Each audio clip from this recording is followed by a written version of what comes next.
Hello, and welcome to the Brick Pit. This is the podcast you didn't know you didn't need. I'm hosting this week, and I'm Adam. And joining me today is one of the people who I would consider be the person who has the opinions of three critics in the body of one individual. That's Josh. Welcome to the podcast. I don't think that went off the way you wanted it to, but I'm glad to be here. I tried to do it. I didn't have it written down. I tried to do it. You're doing great, sweetheart. You're doing great. Just keep going. Yeah. Thanks for that, Sybil. And also joining us as usual is the person who has three different facets to his personality, and we never know which one we're going to get. That's Jason. But they all hate you, Adam. That's right. That's the one unifying factor. You really just walked into that. As my ham-handed attempt to utilize the number 3 there may indicate, it is the first episode of our third season. It is the first episode of 2023, our first full episode. And in that light, I thought it'd be fun to do something with the number 3. And so it is the magic number. It is the magic number. In that sort of theme, I guess, is what I thought we would do is we would go back in time, and the three of us would talk about our favorite movies from 1993, 2003, and 2013. And we're going to do it 3 times each. And your thought is, if this works, then next year we would do 24, etc. Moving on. So this is ripe for 9 years, and we'll all be dead by then. So I'm not. They'll be playing Best of Brick Pit by then. Yes, so. It'll be like car talk. Yeah. So anyway, that's the idea, and I thought we've been doing this for a while. This is our third season, and we're really glad to be here. But we're starting to kind of build some traditions into this podcast, and I thought this would be a fun one to kind of carry on. So I'm curious as to what traditions. Well, we release a new episode every other week. There's that. Yeah. You do this weird thing in the off weeks. That's a tradition. That's a schedule, man. That's not I'm confused. No, so we try to do like in the fall we always do a Halloween episode, and we always make sure we do a year-end wrap up and a Christmas episode. And so I thought in the theme of the holidays we'd continue with this too. It's not a horse we got to beat to death, but you're wrong. We don't have. That's another tradition. So with that having been said, Josh, you have the opinions of many people, I see. So why don't you kick us off? And I think we'll go back in time. So we'll start with 13, then we'll do 2003, and then we'll do 93 last. Okay. And you'll see that I progressively, throughout time, hate things more than my younger days.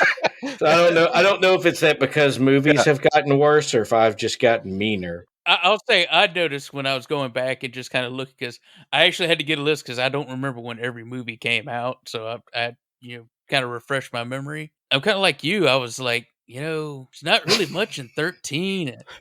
03 has a little bit more. Man, 93 was a banger year. You hit 90. You hit 93, and you're like, that just had to be like the best a great year. Because that's ridiculous. Yeah, the thing is, like, I was thinking first in my mind is, they don't make as many movies now as they used to. And then I looked at the numbers like, oh no, I am wrong. Because like 93, if you look at like Internet Movie Database's page, like they'll filter feature length movies by year. Like 93 is like almost 4,000. 03 is almost 5,000, and then like 13 is almost 10,000. Quantity over quality, man. And I guess the streaming services came in and really bumped up those numbers. Yeah, I just looked at feature film releases. I didn't, because somebody didn't set ground. Yeah. Traditionally, somebody doesn't set down the proper ground rules.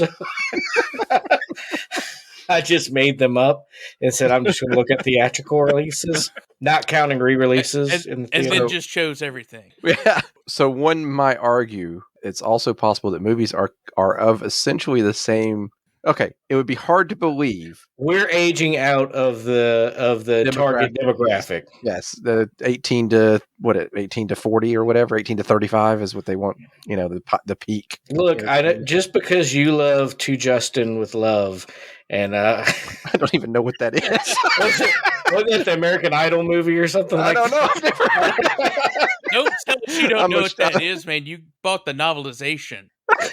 You wrote the novelization and sent it to Justin Guarini or whatever that guy's name was.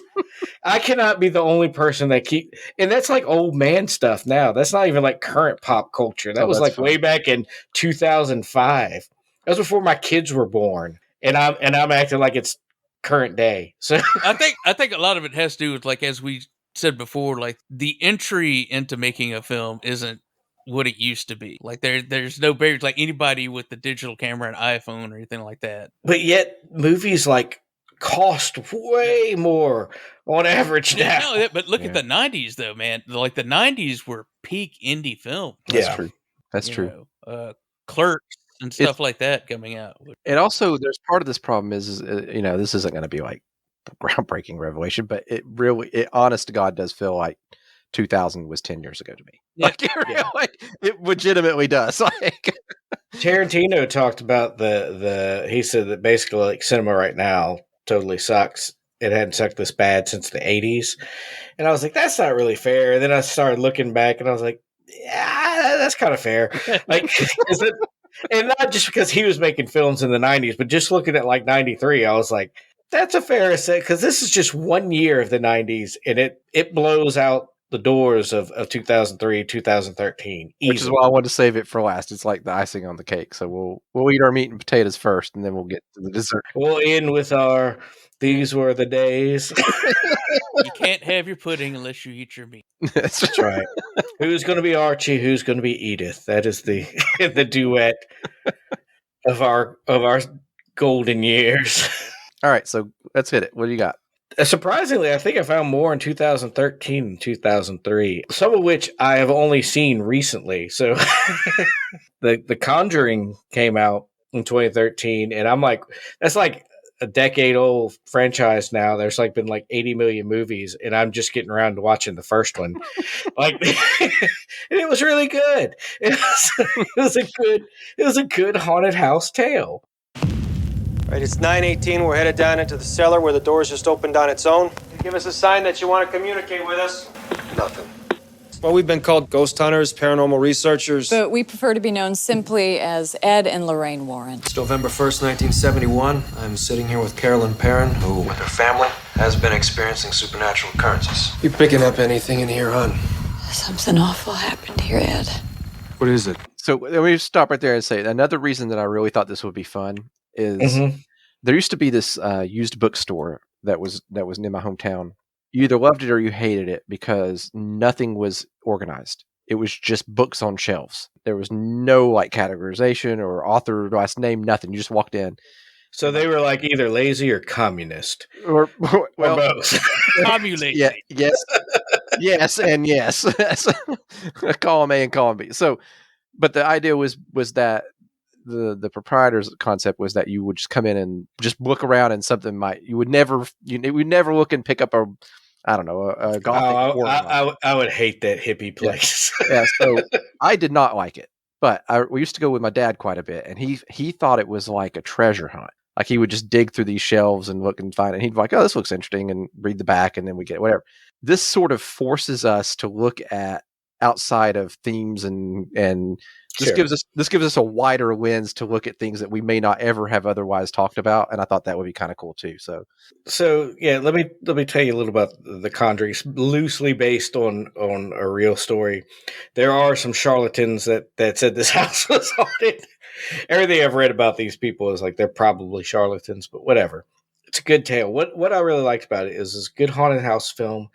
And and I think we probably talked about it before, but it laid the groundwork for the franchise in the first film. Like there's this like flashback to Annabelle. And when I was watching it, I was like, man, this is like a prequel, like baked in. And so I looked at the release dates and like, sure enough, like Annabelle came out maybe 6-8 months after The Conjuring. So I was like, yeah, how smart. They basically filmed them concurrently, laid the groundwork, and then it's like, oh, here's the prequel to the creepy doll. So it was smart filmmaking on a budget, decent horror, and it conjured up a franchise out of nothing. So I think The Nun 2 is coming out here soon. It's all interconnected. So there was a short run in the 2010s where the haunted house kind of flick had its moment again. There's like the Innkeepers and this, and that's it. But Resurgence. What an extensive. Two is a movement. That's a little potty humor. Since you listed about 700 movies and I only listed one, why don't you do the next one on your list there too? Because I'd like. Okay, so I want to be chock full of surprises in this. Jerheshua, what's her name? She's the co-writer and married to the director of Napoleon Dynamite. Yeah. I can't remember their last name. That's crazy. It doesn't matter. We know who you're talking Yeah. about. Anyway, so what's that? Hess, yes, That's- Jerheshua Hess did a film called Austen Land. What separates the casual Jane Austen fan Oh, Janie, it's gotten so much worse. from the aficionado? The number of times she's read Austen's novels or her consuming love for Mr. Darcy. She finds her way here to the world's only immersive Austen experience. I expect my guests to eschew all things modern. May I present Miss Jane Erstwhile, an orphan of no fortune? You have paid for the basic copper package. You're in the servants' wing. You're in the creepy tower. So mad I wasted all my money. And it is a chick flick, I guess, where this girl spends all this money to go to like this, basically LARPing in a Jane Austen novel. And it's got like Brett McKenzie in it and Stifler's mom playing Stifler's mom. Like she's just there to look at the hunky guys and doesn't know anything about Jane Austen. It's a really good romantic comedy, really funny. It's got that, it's shot better than Napoleon Dynamite, much better. Whoever they had for the cinematography, and I think they probably had a little more money, did a great job. It's well worth your time. It's good if you have a significant other. It's good to watch with them. You know. All right, fair enough. Show off your softer side, Adam. So, Jason, I'll let you go next. And I don't know this movie, so you'll have to tell me about it. Well, when I went through, Oh, you don't? when I went through the list, I only put one because I figured that there'd be some overlap between Josh and I. So I just kind of wanted to see what he put down. And then, of course, yesterday Josh comes in because he's like the kid that's known for a month he has a book report due. And then the night before, he just copy and paste a Wikipedia article into a Word doc. But I'm glad we're starting the new year out with you not insulting people, but let's you turning over a new you leaf. misread my resolution. It was to insult people more. Not to Oh, stop. well, you're doing a banged up job. Congratulations. My first The downside is it's just the same old material. That's the. I'm not insulted that you're insulting me. I'm insulting that you're using the same material as last year. That's the. That makes me feel like I haven't grown as a human. Yeah, if it's the same. I'm not worth a better joke. if it ain't broke, don't fix it. No, my first choice though is a Coen Brothers, Inside Llewellyn Davis. Explain the cat. What's its name? I don't know. He snuck out Do you the think door. you're staying here tonight? Leaving. Oh. I was hoping to. So, I can't stay here tonight? If I had wings like Noah's dove. What'd you say you played? Folk songs. Folk songs. Solo act? No, I had a partner. Threw himself off the George Washington Bridge. George Washington Bridge? You throw yourself off the Brooklyn Bridge. Traditionally. George Washington Bridge. Who does that? Well, I had a man strong and tall. Well, if the music's not What? Quit? Just exist? exist, is that what we do outside of show business? When There was no advance on my solo record. There's got to be some royalty. Christ's sake, it's cold out. I don't even have a winter coat. You're kidding me. Hey, this kid. No. I remember one evening in the pouring rain. How have I not seen this? You are missing out on probably the best film of that year. It really is, and it's one of those that you have to be in that mood, because the Coen brothers kind of make two versions of movies. They either make really like far out comedy, satirical, kind of movies like Raising Arizona and Big Lebowski and Oh Brother Where Art Thou, or they do like really kind of serious, slow, in-depth movies like Blood Simple or No Country for Old Men or Inside Llewellyn Davis. Mm-hmm. And it's really good. It's Oscar Isaac is in it. Of course, John Goodman, I think he's contractually obligated to be in every Coen Brothers movie now, which is a good thing. It's got a great cast, and it's just about, I believe it's set in the early 60s, and this guy who's trying to become he is a folk singer, but he's trying to essentially, rise up in the standings, winds up just kind of going throughout that scene and winds up on a road trip. John Goodman's character, who's kind of like the older, kind of more grizzled musician. I don't want to give any of the plots away because it's a very good movie. It's very, I don't want to say character driven, but more just like experience driven, I think. I would say it's character driven because it's not a happy story. And it's kind of like they described it as, they're big. He's a troubadour, singer, songwriter type, in the 60s. The Coen brothers love bluegrass and folk music and stuff. So he's like a folk musician, early 60s. And it's kind of like the story of somebody that just doesn't quite make it for whatever reason. And it's not because they're not talented. It's like this podcast. It's great, but it just hasn't quite crested. That's a good analogy. Yeah, we're definitely like that dude that's just like when the more famous podcasts come around, we open up. And it's half out of pity and half out of like, man, they're good. They just didn't get that break. I saw him singing on the subway. I think we're just popular enough that we could star in a Hallmark film. We're either on the way up or the way down, boys. I don't know which. But well, that's definitely a stop on the road to fame. Now you've ruined the surprise for our listeners for this coming up Christmas, man. I genuinely enjoy the Coen Brothers films, and I'm surprised I don't know. This is totally new to me. I've never even heard of this movie. The dude from what's the band? Brother, Where Art Thou? Right? They're the yeah. Mumford and Sons wrote the music, but Oscar Isaac sings all the stuff, and it's just the music is phenomenal. It's wonderful. In fact, you should just end this podcast. You should leave and go watch it right now, and we'll carry the rest of us. Everyone should. All right, folks, it's been a great night.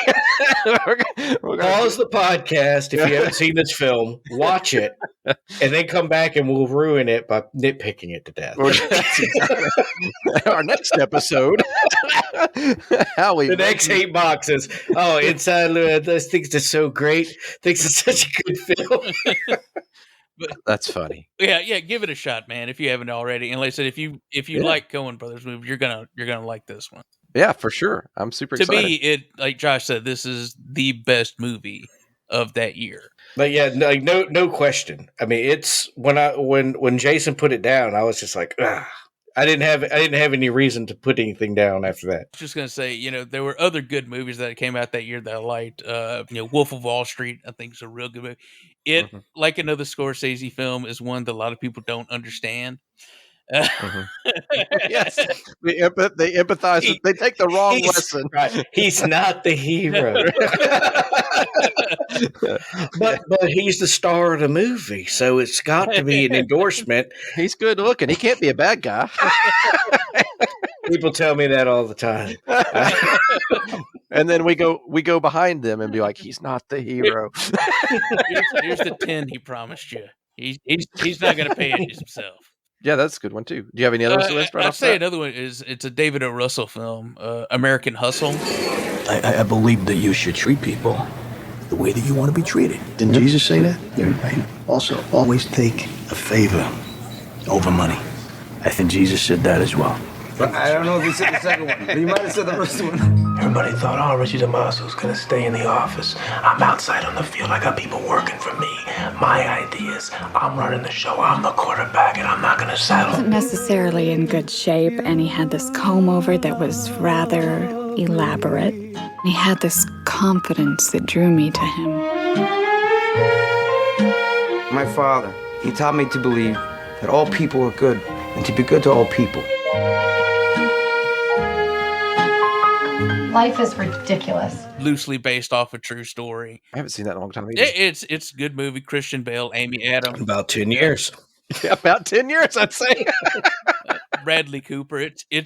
I'd like most David O. Russell movies. They have a great, a great kind of rhythm to themselves. And this one I really do enjoy as well. I think everyone's kind of hitting the high parts as far as acting and everything goes. But I also just throw out his last one, Amsterdam, not that good. I haven't seen that one. Skip it. Don't worry about it. It's kind of all over the place. It's just kind of disappointing for a David O. Russell film. But American Hustle, great. So when I initially pitched this, my idea was we'd each do one movie. And you were not clear in your instructions. But I was not clear in my instructions. So I only did one movie. Oh, and I want to throw in an honorable mention. Robert Rodriguez's Machete Kills. This machete. Trained to kill. Left for dead. Back for more. Taco time. Danny Trejo, Michelle Rodriguez, Sofia Vergara, Amber Heard, Lady Gaga, Antonio Banderas, Cuba Gooding Jr., Jessica Alba, with Demian Bashir and Mel Gibson as Foz, and introducing Carlos Estevez. I'm the president of the United States, man. Yo, kick some ass. Machete Kills. It's such a fun movie with Danny Trejo. It's just one of those. It's like taking the old like 60s like Our Man Flint and the Matt Harding movies that were done kind of funny and everything, but just doing it Robert Rodriguez style with just insane violence and Danny Trejo, yeah. Chewing the scenery and macheteing. Yeah, it didn't win any Oscars. When Robert Rodriguez wants to have a good time, like that dude knows how to make a fun movie. Cut to Cheech Marin in front of the strip club. Yeah. Still on. Yes. That's Robert Rodriguez at his best. At his worst is Spy Kids 3D, but or maybe Book of Boba Fett. So I'm going to steal one of Josh's in a second, since I only have one too. But I'll talk about my primary one, which was the one I chose, which is Gravity. Beautiful, don't you think? What? The sunrise.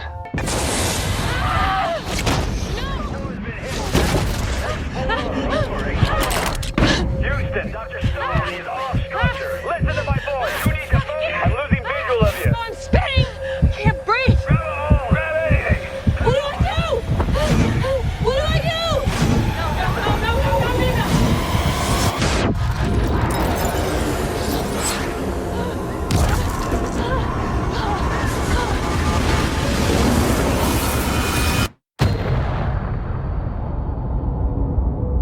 Anybody, please copy.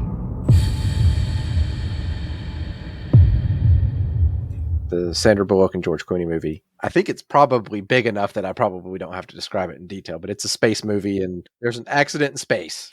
Is it about Everybody's- gravity? It is loosely about gravity. What it is really is a disaster movie. I remember when it came out, I have this, so you know how Josh is like, one of your things is you love movies and sometimes you hate the people who love the movies. I mean, that's pretty much standard, but yes, I do. It's not sometimes.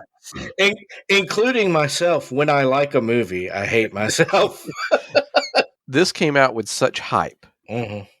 from all the people who I usually do not appreciate their opinions of movies. They're like, you gotta go see this movie. It's the best. I was like, yeah, you have led me astray too many times, and this has the potential of being the kind of movie that I like the plot and hate everything about it because they've screwed it up so much. Did you tell them, I hear this from you every time there's a Fast and Furious movie that comes out?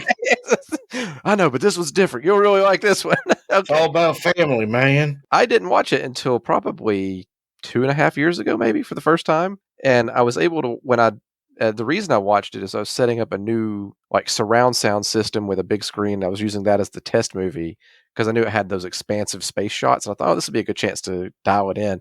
And I was blown away. I was like, "This is incredible!" So it was one of those serendipitous moments where I picked up a new film in my list of movies that I like. It's got scale to it. I think I like movies like, you remember like Dune last year. Just never heard of that. Who made that? I think that's that movie that's a ripoff of the Star Wars. It's actually a ripoff of the Star Trek. Anywho, I like movies that have that expansiveness to them, and Gravity really does that well. And it is your favorite TV show The Expanse? I actually really like The Expanse too, because it's expansive. It's expansive on your big screen TV. That's why Sci-Fi canceled it. It was too expansive. It was too expansive. That's so terrible. And you're laughing so much at it. That's because that was the perfect terribleness. Exactly. That was right in the sweet spot of just bad enough to be really funny. See, Jason, that's the kind of humor we expect from you. And Adam, you should know by now, 75% of the stuff I say, I do it just to get a rise out of Josh and some. It's essentially a 2001 space. It's got the 2001 feel to it with all the space shots, but they do it really well for modern film and great score. Anyway, if you've not seen it, if you're like me and you're one of those guys that just slept under a rock for the last decade, that's my pick. I will say that Sandra Bullock carries the film mostly by herself, except for right at the beginning and a scene or two after that. She does it very well. Mm-hmm. She's a very good actress. She carries the tension of that movie. So the whole movie's you're just on tenterhooks because it's just tense the whole time. I thought it was in space, not intense. And you're it's a camping movie. I don't know how many puns people will take before they turn it off, but I bet we're close. we're about to hit the quota. Are we punishing you? But more than that, it's like Matt Damon in The Martian. It's got that same, something bad happens and you've got to work the problem. You take it one step at a time, right? You gotta let's address the immediate issue and all this stuff. I just love movies like that, especially, and it has the same themes, a lot of the same themes as The Martian too, because she's more or less by herself. It's an individual solving this problem in a bad situation and working it, and it's just a weighty film. Not to be too punny about Gravity, but oh, that was a pun. Uh-huh. So the other one, my favorite joke is when you tell a joke and we act like it's crap. Yeah. That really tickles my. The other movie that you listed, Josh, that I like unabashedly is Monsters University.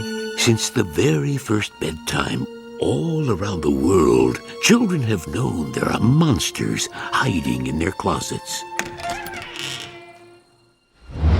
But what they don't know is those monsters weren't always so scary. My pony made the dean's list. They had to go to college first.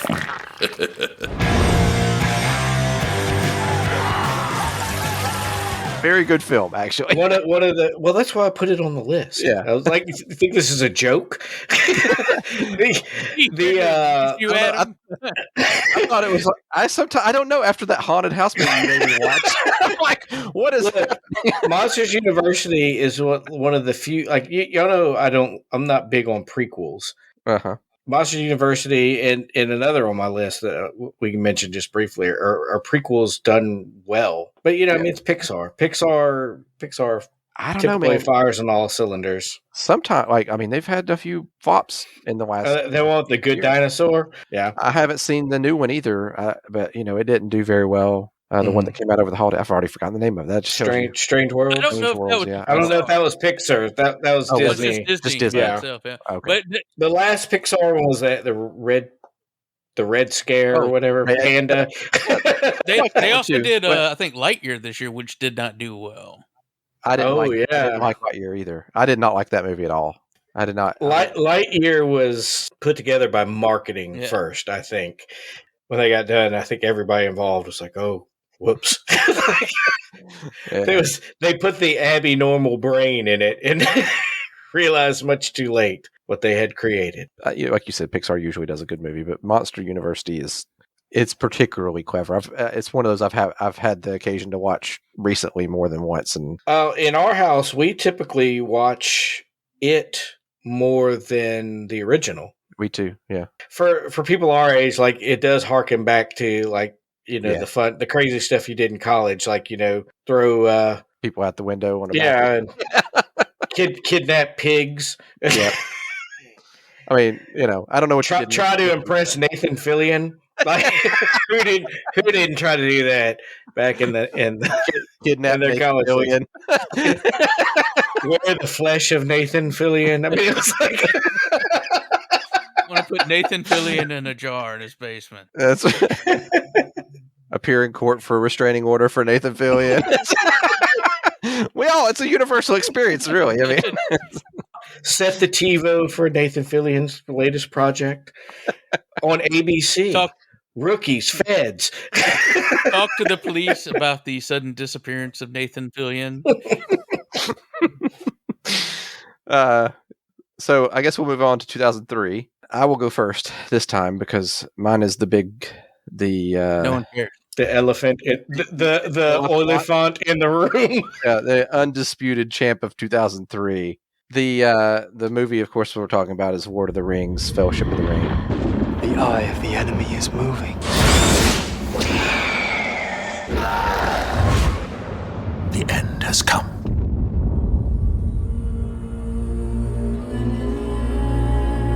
Every day, Frodo moves closer to Mordor.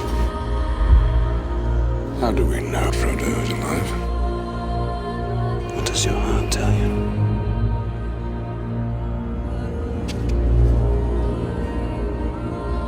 Come, Master. Come to Smeagol. This is your test.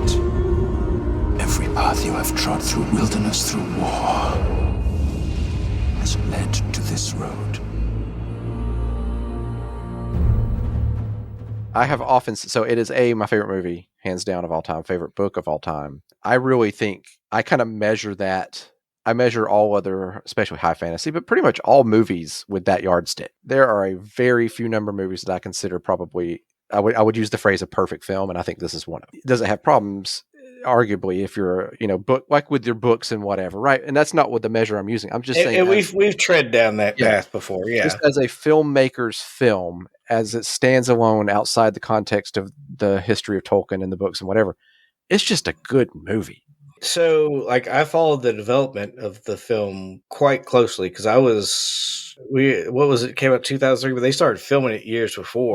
Well, hold on. Which one are you talking about? Is it Fellowship of the Ring or is it? It's not Fellowship. Which one? Last one, Return to the King. Return to the King. All right. So in any case, they're all one movie, right? So well, they were all filmed at the same time. You did the Josh level of research for this one. Sorry, it's a movie. It came out sometime. But in my mind's eye, it's all one film. But the Return of the King, they're equal. I mean, I wouldn't even which of the three? I don't think of them as three different films. Obviously, I think of them as one massive. Lord of the Rings is a generational film. The amount of care and money, frankly, that was poured into it, and just trust of the studio, it blows me away because it's like if you've watched Meet the Feebles,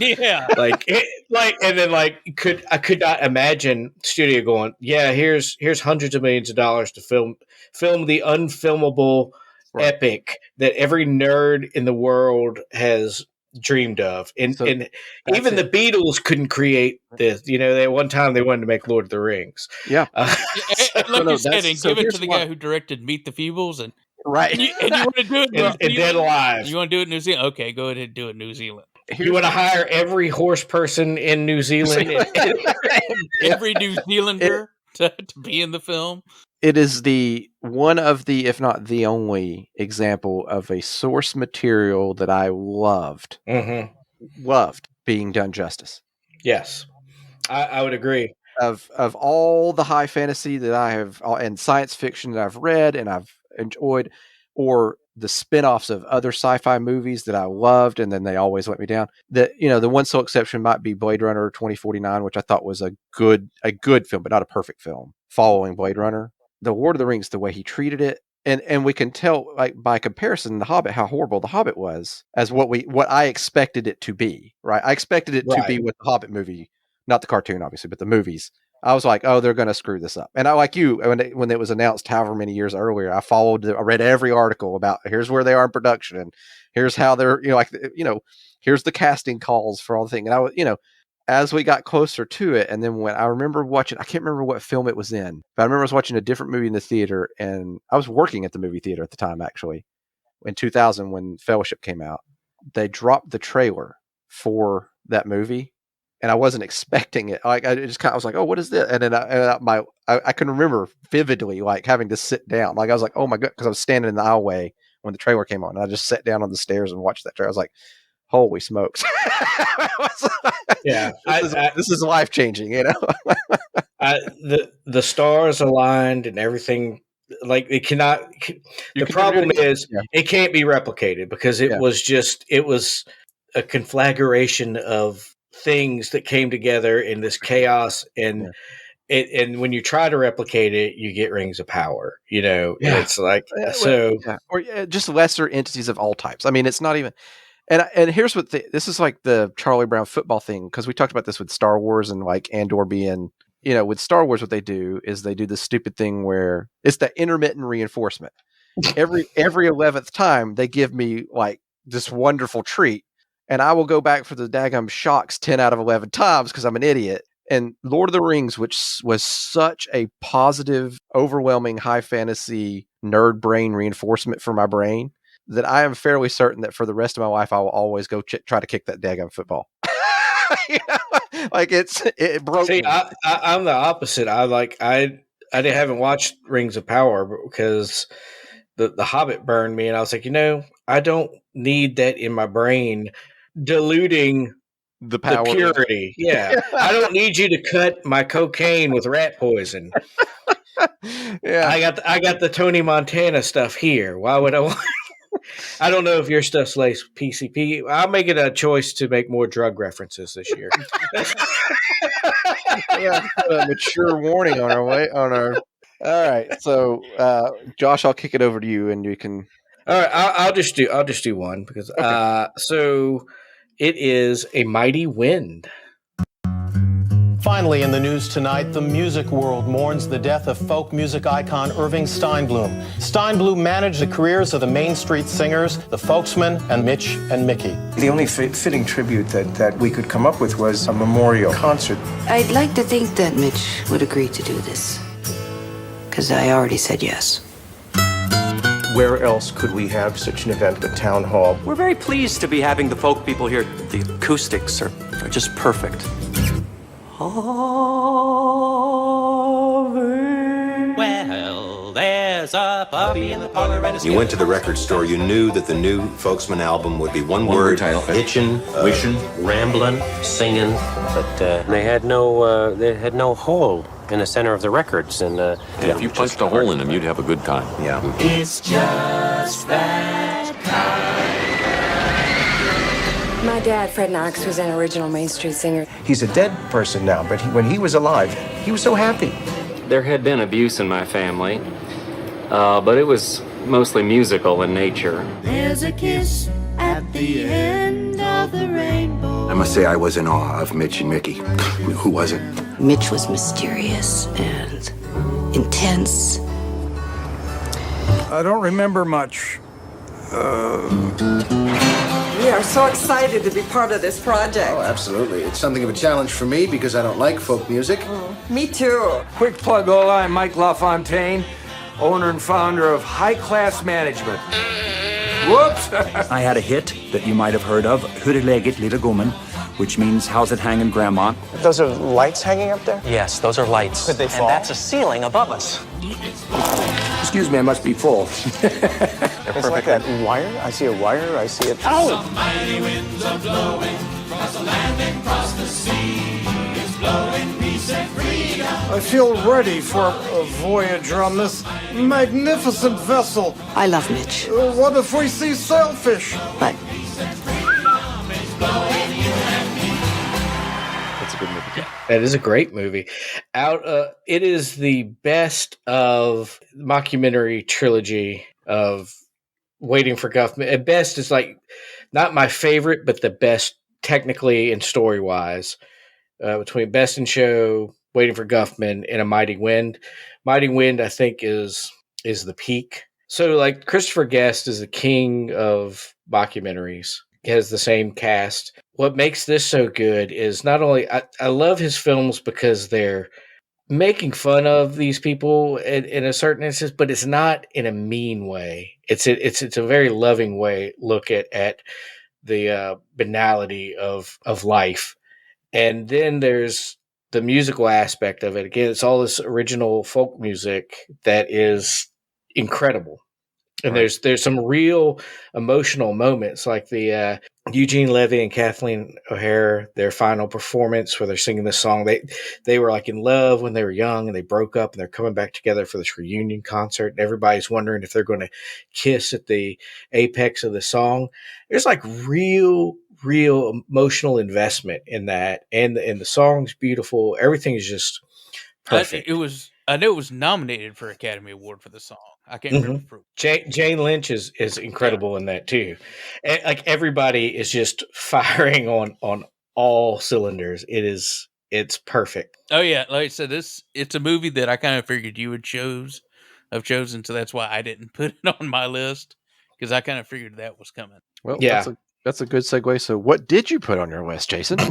What I put down is what I consider the best Tim Burton movie ever.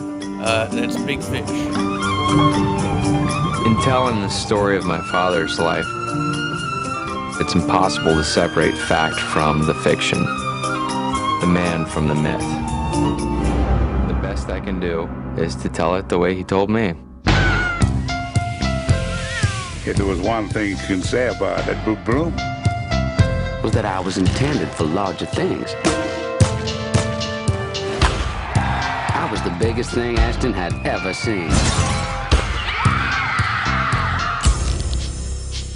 From the imagination of director Tim Burton. most men, they'll tell you a story straight through.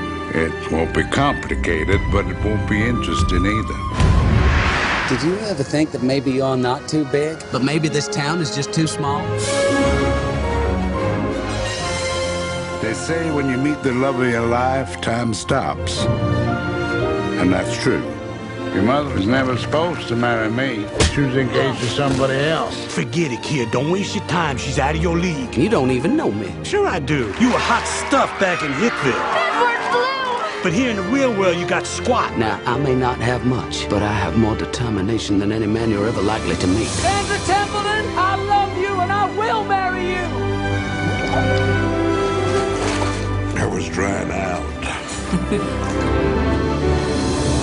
Man, do I hate Tim Burton. Have you seen Big Fish? I haven't, because it's a Tim Burton movie. No, it's not a typical Tim Burton. Jason, give your elevator pitch. No, here's the thing about Tim Burton. Tim Burton he's an artist first. Like he started off drawing and then going into animation. So he understands the visual aesthetics of film. Does this have Helena Bonham Carter in it? Yes, of course. Briefly. I've heard everything I need to know. Well, good. Shut up, and then Josh and I'll talk about it. Let the adults talk about good movies. Fair enough. But like I said, Tim Burton's not a very good storyteller. But if he's got a good, solid script, he can convert that. And Big Fish just like plugs in to the proper aspects of Tim Burton's aesthetic style. The whole point is Billy Crudup's going back home to I believe it's Alabama to see his dad because his dad's dying. And he hates his dad because his dad always told these big, tall tales. And so a lot of it is his dad telling these tales, and the younger version of him is played by Ewan McGregor. Tim Burton's visual style really comes into play when you go back into these stories, and everything's bigger and brighter than ever. What you find out later on in the film, though, is that all these stories had a little bit of truth to them.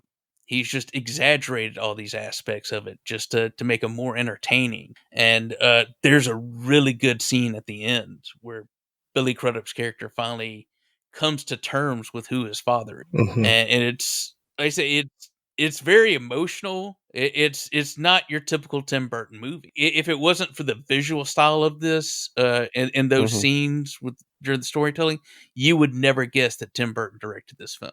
I bawl my eyes out at the end of that film every time I see it. It's a movie essentially about fathers and sons. So like it's gonna hit you on that. It's about storytelling, and it's about storytelling as it relates to our lives, which we've talked about before. We kind of organize our lives in narratives. It's visually stunning. You really should. I know your feelings on Tim Burton, but lower your shield for one film. All right, I'll ask one follow-up question. Does Danny Elfman do the score? I can't remember, actually. The answer is yes. I looked it up. It's unobtrusive. It's not. Okay.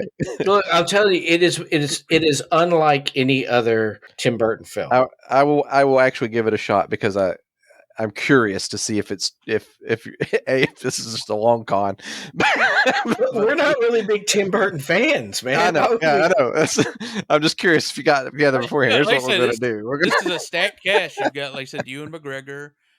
Albert Finney plays the father as the older man.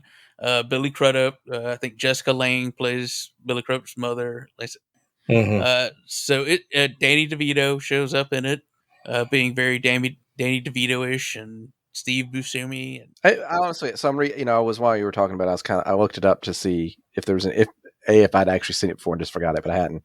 But the description it says is a Southern Gothic fairy tale. Yeah, I would say it is very much a fairy tale. It is more. I would say it's more akin to like a Neil Gaiman story. Yeah, I would say it's a Neil Gaiman story through the eyes of Tim Burton. That's quite a. That's interesting. That's a. Yeah. All right. I mean, I'll give it a shot. I know. I mean, it's a big movie. I've obviously heard of it. I mean, it's no Inside Llewyn Davis that I've somehow missed. Man, you're gonna feel like such a fool after you watch that movie. I bet I will. I shouldn't have said those terrible things. This is not Planet of the Apes, Tim Burton. Yeah. Okay. Like I said, this is a very very well made film. Burton's not a storyteller. He has to have a solid script to turn in a good movie. This is a solid script, and I think he needs a hand to rein him in, to be honest, because when he's left to his own devices, given like unlimited CGI budget, we get Alice in Wonderland, or so anything that you want to just like claw or that debacle that was the Willy Wonka movie. Yeah. Well, I get irrationally angry anytime I think of that. It's like the Batman Returns. Like he had more control over that, and that's how the Penguin got Circus Gang. Makes no sense, but they shoehorned that in because it was an idea Burton had for the original film. They're like, no, just do the script. And then he brought it back. I'm not going to mess with that though, because Danny DeVito as the Penguin is pretty awesome. He bites that dude's nose is probably one of my favorite moments in the Batman franchise. There are not many. I can't think of any off the top of my head actually that I have the same visceral, universally. If you tell me nothing else about it, his involvement's enough to be like, yeah, I'm out. I don't need to know. Like Wednesday, isn't that a Tim Burton thing too? Yeah. Like I don't need to know. I don't know. I already know. I have everything. I have all the information I need right there. We could just stop talking about it. Anyway, on to 1993, which was just 10 short years ago. It's still 1993 in my head, man. So we'll let. I actually like many of the movies you listed there. Should I just run down my list just to get them out, and then we can? Yeah, and because if there's something we want to talk about, yeah, There. Because when I was going through, I was just like, oh, well, that, yeah. So, I think make sure we had time at the end here. So yeah, I think I wrote them down mostly in chronological order, and maybe back. Like you wrote them down in stream of consciousness order. This is just what I memorized. Cut and paste. What are you talking about? No, I wrote them down on paper first because I was looking them up on my work computer, and I transcribed them onto my phone into the Google Doc. All right, Edward. See, I put it on a disc labeled Lady Gaga, and I stuck it out. All right, so here's what the big films, and you guys hit some too, but this is the year that had Groundhog's Day. Don't drive angry. Don't drive angry. Falling Down. Now, aren't you sorry you didn't let me pass through your golf course? Hey, golf course? Yeah. And now you're gonna die wearing that stupid little hat. How does it feel? Jurassic Park. Welcome to Jurassic Park. Last Action Hero. Hey, Claudius.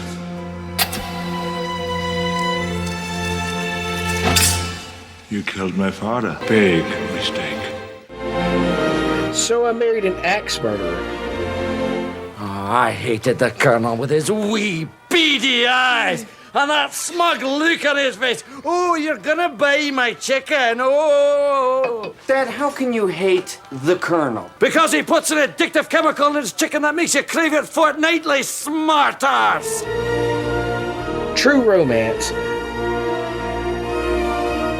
Well, they were here, and they said that they were going to go there.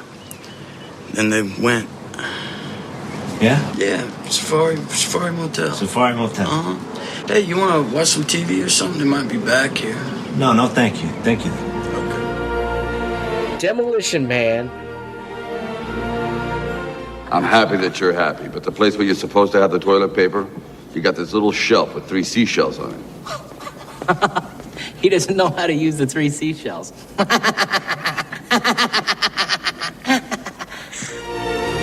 Addams Family Values. Is this made from real lemons? Yes.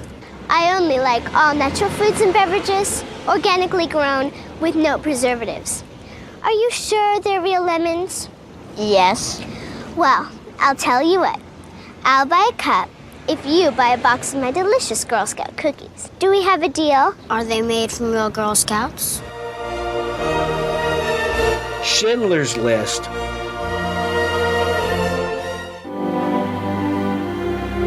Person stand for this.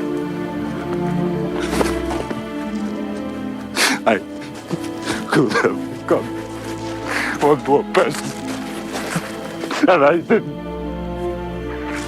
I didn't. And Tombstone. It's like I'm sitting here playing cards with my brother's kids or something. You nerve-wracking sons of bitches. You tell them I'm coming, and hell's coming with me, you hear? Hell's coming with me! All in the same year.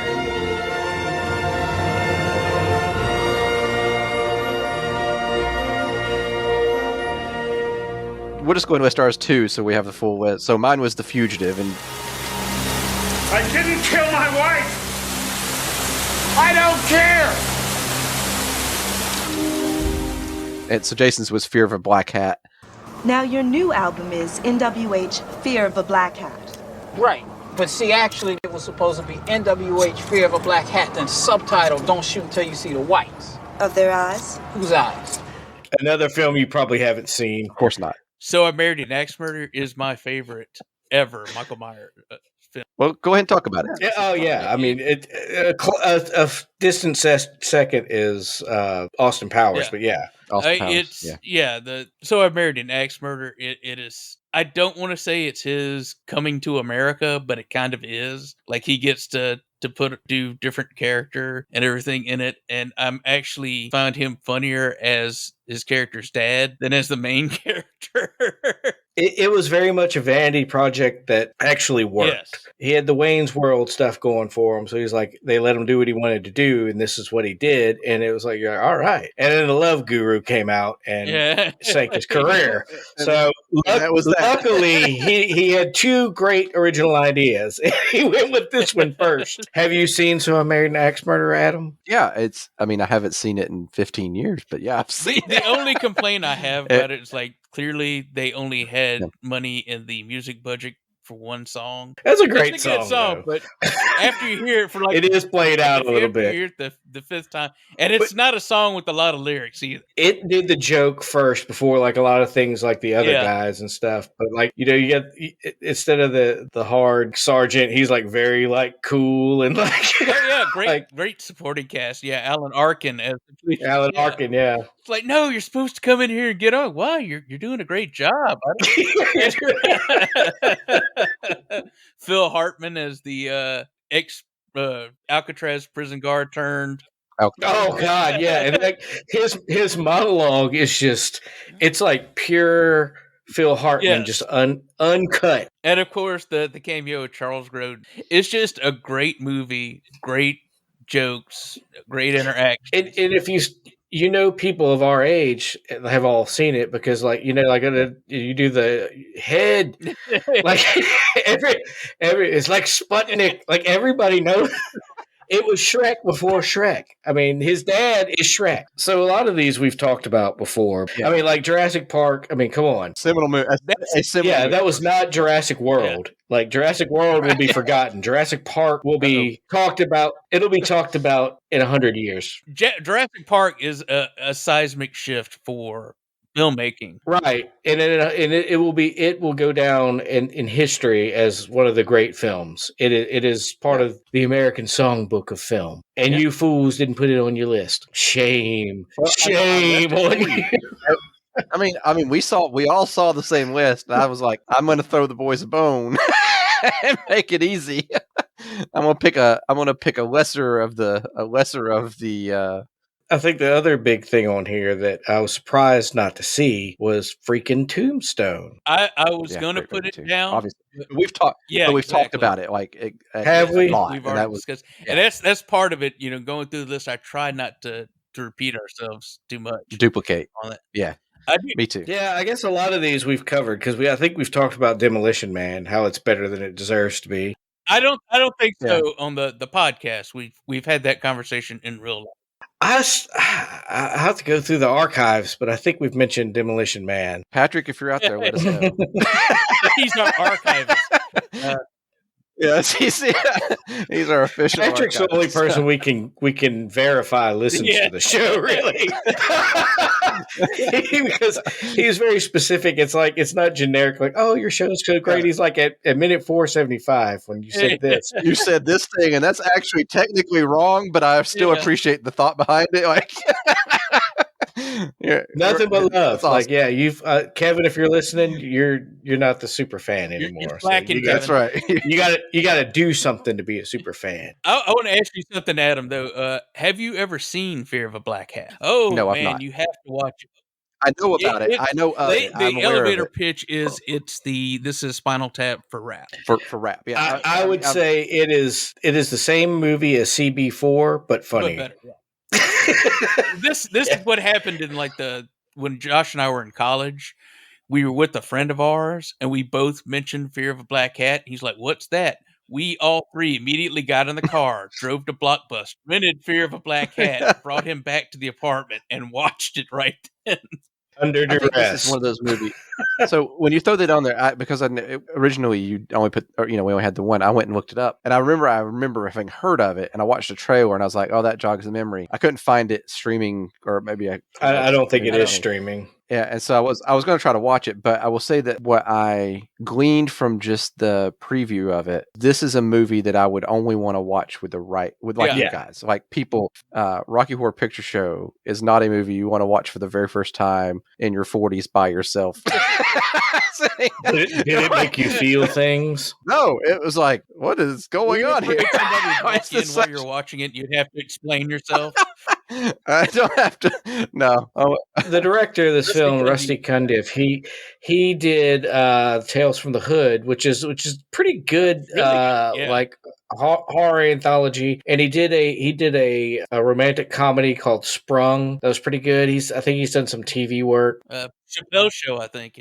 He's like Llewellyn Davis. He's one of the guys that like was just really competent, good, and just didn't quite make it over the hump. Like I don't know why, because anytime I see his name attached to something or saw it in the past, I would go out of my way to consume the media because I really like his humor, really like his style. I think he may have he has an incredibly small bit in Hollywood Shuffle. He is one of the people waiting to do the audition that Robert Townsend's doing. The "You Killed My Brother" bit.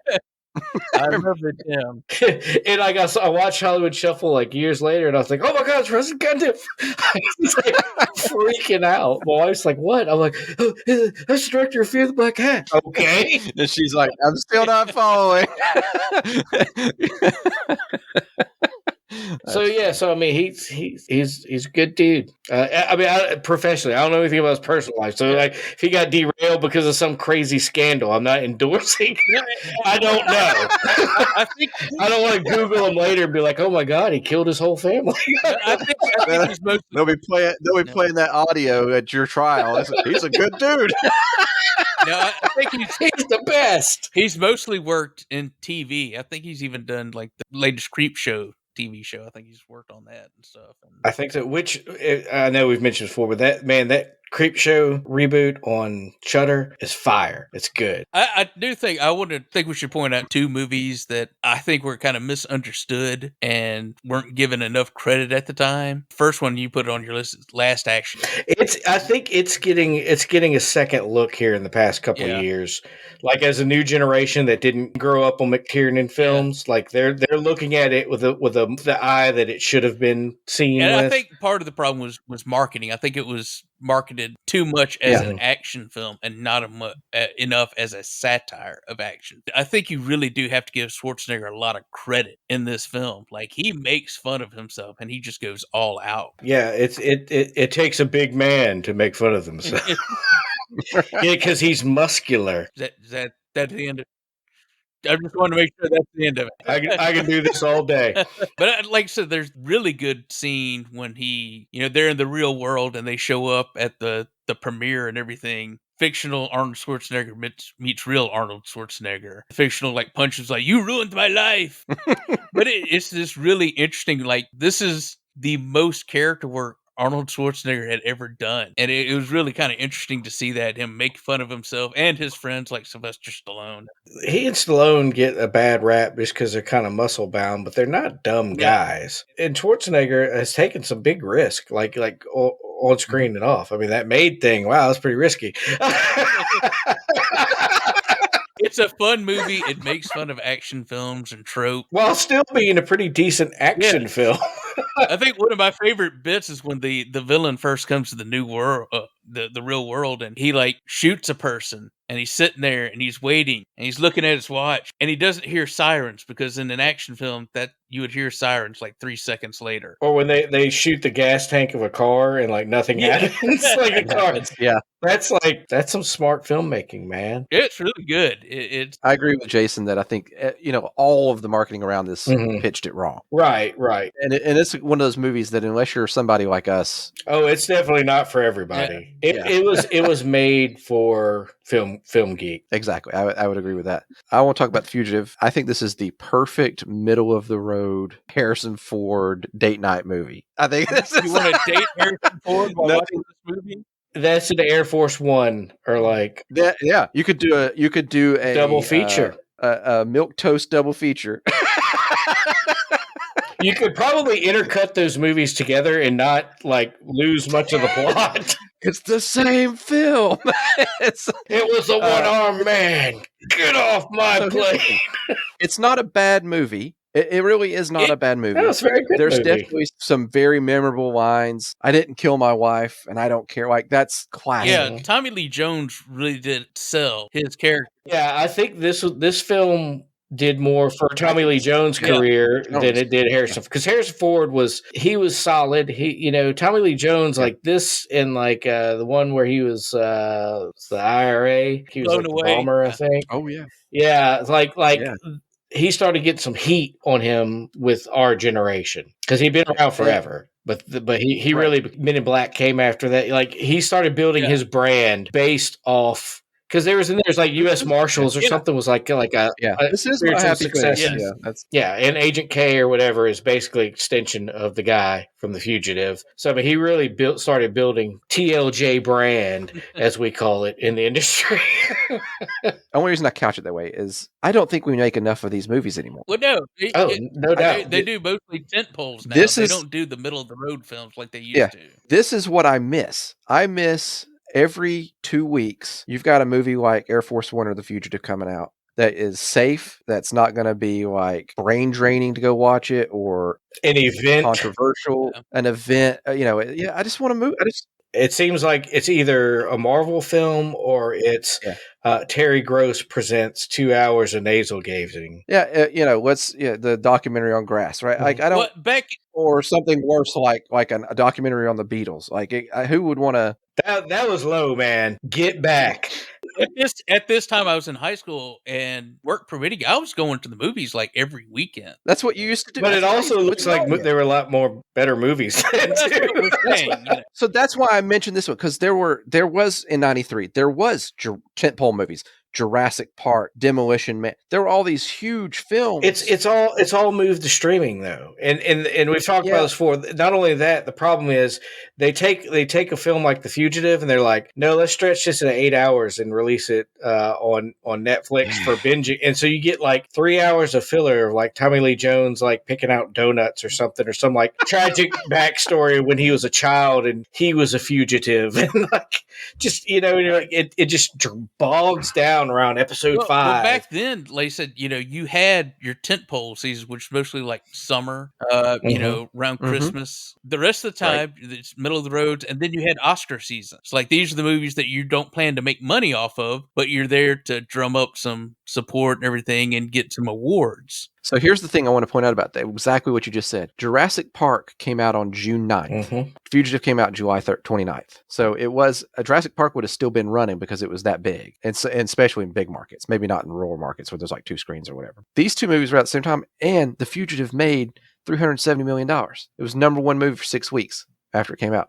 And it's a middle of the road film. Based off a TV show no one remembered. Yeah, but it was fine. It's a perfect date night movie. That's what so my whole diatribe on this, and the whole reason I picked this is the nostalgia. Like you said, they all go to crappy. These movies go to streaming, and I don't want to watch it on streaming. I want that theater experience back. You want to be able to like yawn and put your arm around. Yeah, man. Both your knuckles graze in the popcorn bucket, I don't want to be on one side of the room on my iPhone while she's on the other side of the room on her iPhone while we're watching a movie that came out on Netflix. Like, I want the romance back in the theater experience. I mean, there is something about that. We've talked about that before, but I think if you made more of these, you would bring people back. That's my.